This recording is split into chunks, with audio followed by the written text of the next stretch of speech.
Hey guys, sorry I'm so late posting today. I had a really cool idea over the weekend that I couldn't wait to share with you guys, but it has required most of my day to clean it up enough to show you guys. And as you can see, it is still taking a little bit of effort to make that happen. What in God's name am I doing? Well, think of it as inversions on expert mode, and specifically inversions combined with atomics combined with toroids. Say what?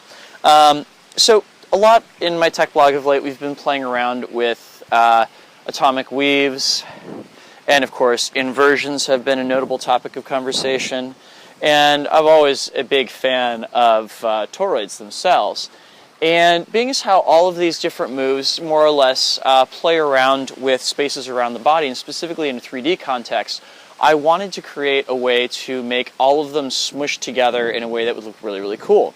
One of the germs of this was, of course, the fact that when you play around with inversions, all inversions are 5-beat moves.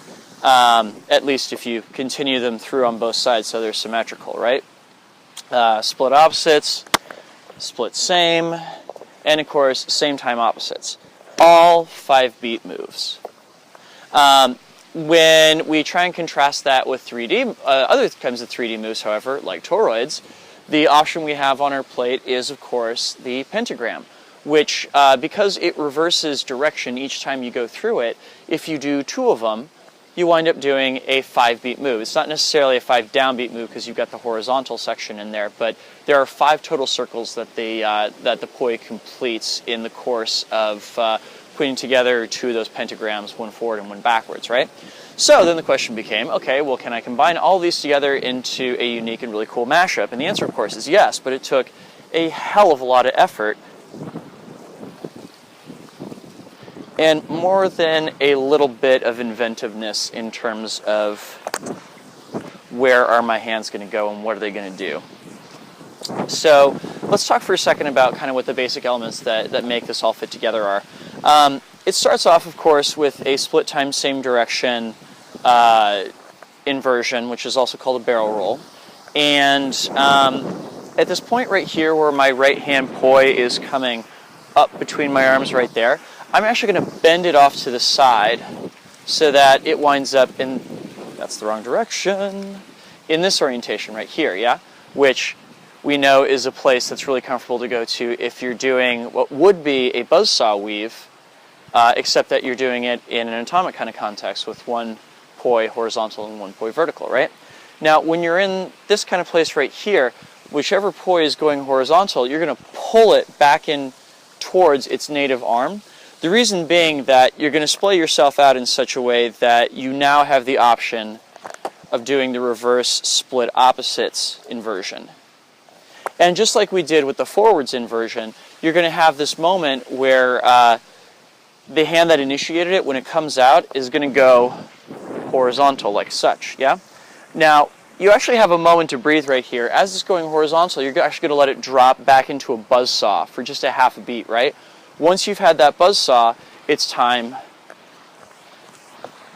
to go back into the overall pattern.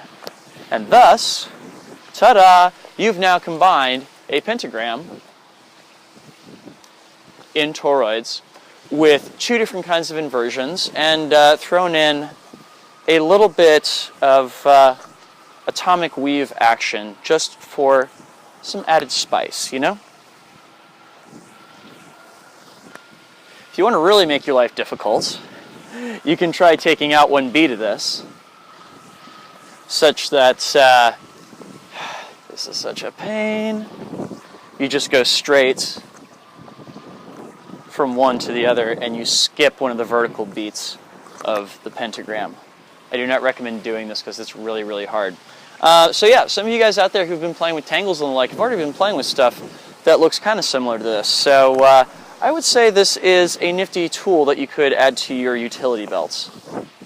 And of course, it's just plain cool because as we've been playing with both toroids and atomics, these are both different types of 3D movement. And finding the cool mashups between them is only going to expand our repertoire in a variety of different and very cool ways. So, yeah, take this up. It's a fun challenge. And this should be posted late Monday, so for those of you guys who live in the United States and are above the age of 18, get your asses out and vote. Seriously. Yeah, that's my soapbox. Thanks so much. Have a good week, guys. Peace.